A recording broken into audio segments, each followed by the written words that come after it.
menjadi bahan perbincangan netizen ya, kurang lebih udah sebulan lebih gitu ya. Ya sebulan lebih. Mungkin gimana kamu menanggapnya? Iya, sebenarnya ini masalah kan simpel sekali ya. Terus apa yang aku perhatiin di awal setelah podcastnya Denny Sumargo itu, pihak dari Novi terus Agus sudah clear sebenarnya. Nah tapi kemudian yang menjadi permasalahannya adalah setelah pulang dari situ lalu menemui pengacara ya Farhad Abbas, terus ada video call dan lanjut dengan keinginan untuk minta kembali uang yayasan tersebut gitu.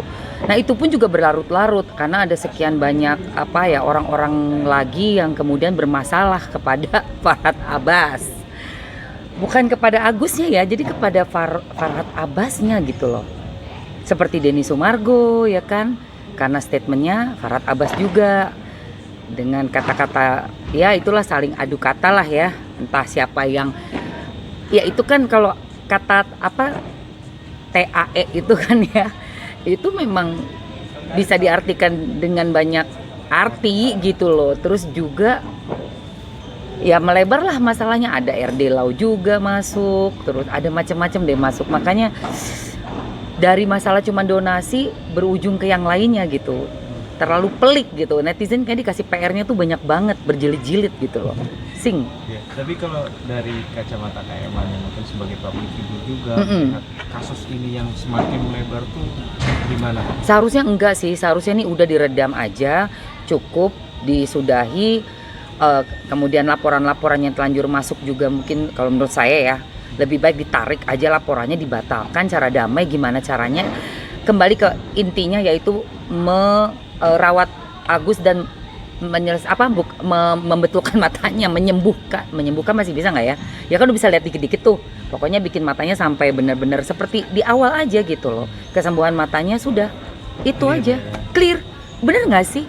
Apalagi sih gitu loh. Toh yayasan juga nggak ada masalah kan dengan komitmennya yayasan juga untuk menemani Agus sampai sembuh. Sudah, itu beres sebenarnya. Iya. Kak, melihat kemarin momen menegangkan minggu kemarin Denny Sumargo juga mendatangi kediaman Bang Farhad Abbas secara langsung gitu, mungkin kalau dari Kak Eman sendiri gimana? Seru sih dan lucu, itu sebenarnya bukan tegang. Karena aku sepemikiran sama Denny Sumargo ya. Kalau menanggapi orang seperti Farhad Abbas itu ya kita samperin aja langsung gitu, nanya langsung gitu kan, apalagi laki sama laki ya. Aku aja yang waktu di awal sempat baca di storynya dibilang masuk neraka Emma Waroka itu kayak pengen aku samperin sih gitu, tapi kan aku cewek, nggak mungkin banget. Nah kalau Denny Sumargo nyamperin, menurut aku suatu hal yang gentleman gitu loh. Mau apa, mau hajar, ayo hajar aku kan gitu. Terus ayo kata mau hajar aja nggak apa, aku nggak balas kok. Tapi kan ternyata kemudian ketawa ketiwi semua tuh di situ. Ya udah deh, itu cuma begini, hajar tuh hukum jamin rakyat gini. Akhirnya sampai pulang pun diantar pulang ke depan rumah kan. So sebenarnya kalau menurut aku sih itu udah case close ya. Di rumah itu udah case close gitu. Tapi kan setelah itu kan ya dari situ memang case close, tapi sebenarnya dari Bang Farhad ini menuntut permintaan maaf dengan laporkan Denny Sumargo kan dengan isu SARA. Ini yang aku agak aneh. Karena kalau dari kacamatanya aku ya, dan mungkin ada banyak netizen yang lain, di rumah itu, rumahnya Farhad Abbas tuh udah selesai masalahnya. Karena saling salaman, ada salamannya. Terus kalau ngambek, kalau marah, kalau tersinggung nggak mungkin senyum dan nganterin ke luar rumah, nganter ke pintu.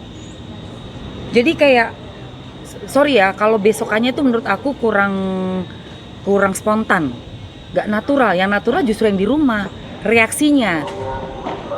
Kayak gitu. Jadi aku juga agak bingung kenapa terus langsung merasa marah, merasa kayak gini Sarah. Dan kalau soal Sarah menurut aku enggak. Aku bilang itu bukan Sarah. Itu karena si Denny Sumargonya Makassar, Farhad Abbasnya orang Bugis. Jadi bukan soal suku Makassar, suku Bugis, bukan. Soal Denny Sumargo dan Farhad Abbas. Masa nggak bisa melihat hal itu sih? Kalau aku ya, aku bisa ngelihat itu bukan soal Sarah, itu soal Denny Sumargo sama Farhad Abbas. Gimana bro, lu mau hajar gue? Nih gue dateng nih ke rumah lo. Ya udah hajar gue deh gitu kan. Oh enggak, hajar itu hukum jamin rakyat. Oh gitu. Oh ya udah. Enggak, gue cuma mau klarifikasi clear aja. beres kan? Apalagi? Menyayangkan nggak sih Kak dengan sikapnya Farhad itu melaporkan hal seperti ini ke Ronald? Iya, jadinya kayak kalau dilihat-lihat emang hampir semuanya dilaporin. Kan saya juga ada ancaman mau dipidanain juga sama Farhad Abbas. Itu gimana tuh Kak? Ya udah, silakan aja. Gini loh, semua orang tuh boleh melapor ke polisi, melapor apapun. Tapi untuk naik sidik, untuk dilihat dulu oleh ahli-ahlinya ya.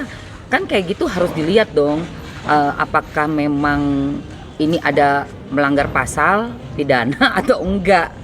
Ya kalau enggak ya udah laporan, ya tinggal laporan gitu aja. Tapi kalau dari Kakak sendiri ya siap menghadapi itu lah Ya siap lah, aku kan salahnya di mananya. Hanya ini ya kayak hanya mengutarakan. Aku mengutarakan kalau yang di sosmed aku ya, apa yang dari orang-orang itu yang sedang viral itu interview atau sudah ada VT-nya, aku menanggapi. Jadi bukan meng-create suatu hal yang menyinggung pidana atau apalah, hoax atau fitnah, enggak.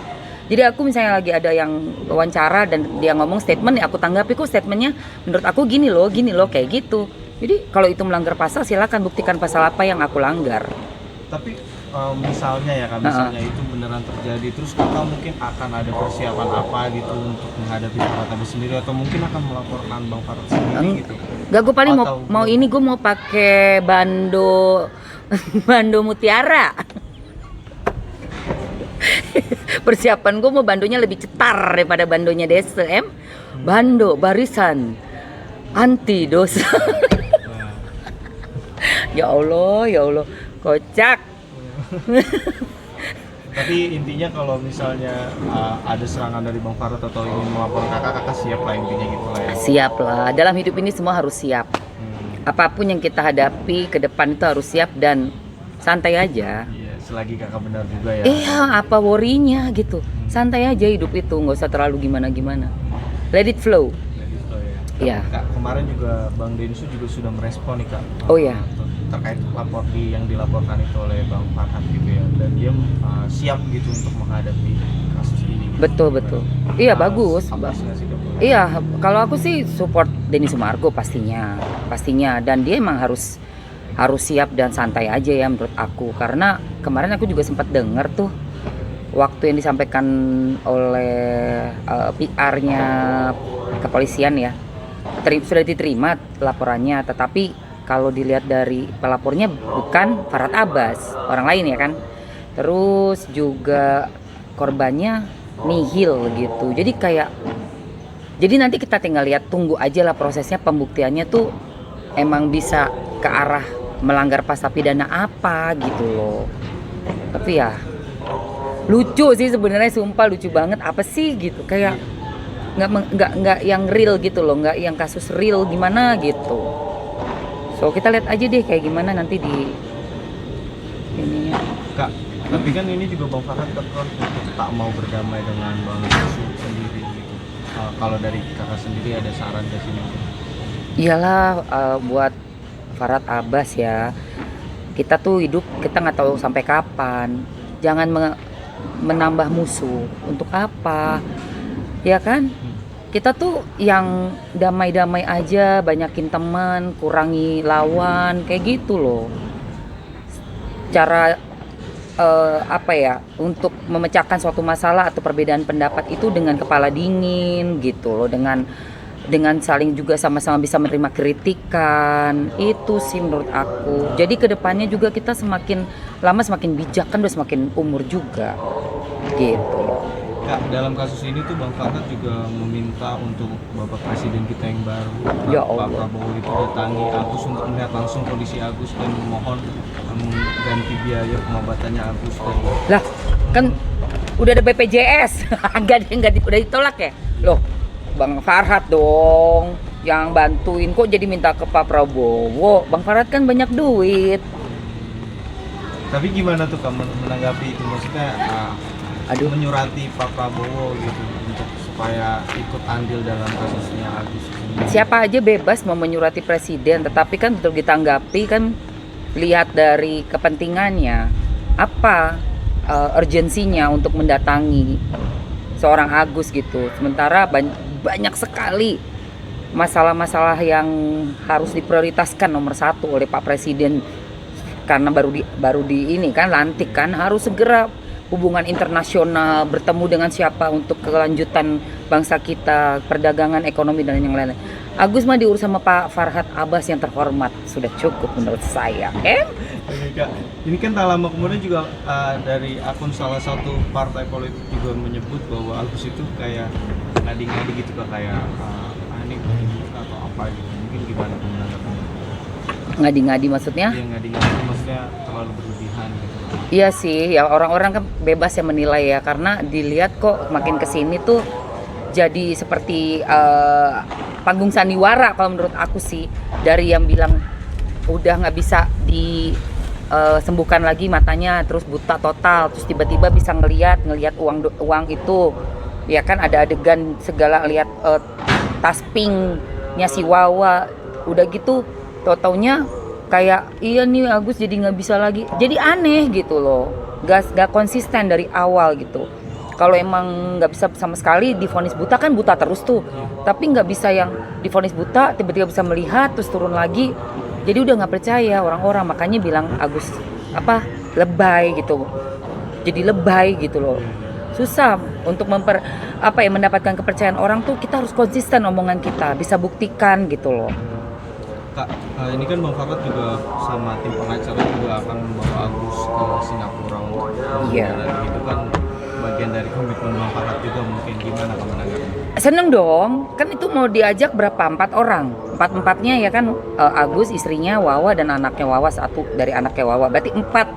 Harus disiapkan paspornya, belum ada yang punya paspor satupun. 4 paspor dan tiketnya 4, semuanya kali 4. Iya siap Bang Farhad, pasti asik. Kalau nggak ada foto, nggak ada video sedang berada di Singapura, hoax berarti. Aku tunggu, pengen banget. Enggak, netizen katanya udah capek, nggak mau dengar lagi beritanya. Ya lihat lah, ya kan? Bener nggak sampai Singapura gitu loh. Oke, Kak, ini pihaknya Novi juga kemarin salah satu pengacaranya juga akan melaporkan balik Ya, Agus gitu, tim kuasa hukumnya Agus gitu, terkait kasus ini kan jadi melebar dan melebar mungkin, ya. maksudnya ada atensi gitu dari pihaknya kuasa hukumnya Agus, kuasa hukumnya Novi. Iya, Mungkin iya. gimana Kak? Wajar ya, karena kan juga mereka timnya Agus juga kayaknya kencang banget gitu, keras gitu kan. Ya sekarang dari yayasan juga pastinya harus membela diri dong, dan juga melihat karena betul-betul dari mutasi rekening yang ada di VT-nya Novi itu ada mutasi rekeningnya yang betul-betul bukti transferan kemana-mana dan jumlahnya pun gede sekali. Jadi terbuktilah di situ kalau biaya untuk pengobatan tidak dilakukan, tetapi mentransfer kepada orang-orang banyak, nggak cuma ke satu orang, ada banyak orang dengan jumlah puluhan juta juga. Makanya dibilang penyalahgunaan dana donasi, betul sekali. Cuma tinggal nanti bagaimana nih laporan diterima kembali lagi ke penyidiknya. Apakah ini memang memenuhi unsur setelah dipanggil para ahli gitu ya untuk melihat, dan kalau memang memenuhi unsur ya sudah akan diproses naik sidik kayak gitu. Oke Kak, mungkin terakhir nih Kak, ada pesan nggak sih kalau dari kayak Mbak ini untuk para tabas, untuk Agus juga untuk Novi gitu untuk kedepannya, mungkin ada pesan nggak dari Kakak? Iya sih, kalau untuk Novi dulu, seandainya ada lagi yang korban seperti Agus ini, betul-betul atas nama yayasan aja, jangan kasih rekening pribadi. Itu pastinya akan lebih terlaksanalah sesuai dengan keinginan para donatur juga ya kan, dan menghindari dari masalah penyalahgunaan pemakaian uangnya.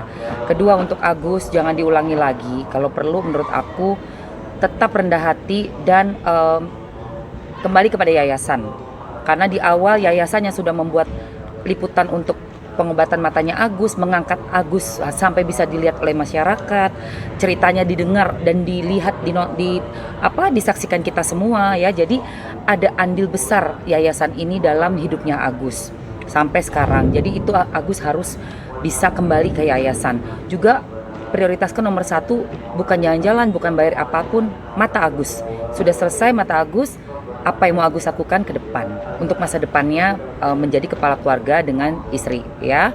Terus untuk Farhad Abbas, jangan menambah musuh, itu aja sih ya kan, jangan menambah musuh karena kita nggak pernah tahu suatu hari itu kita akan bagaimana, apa yang bisa orang yang kita anggap remeh itu lakukan. Jadi ya kita tuh sebaik-baiknya tuh merunduk aja dan itu banyakin teman gitu, itu aja. Oke.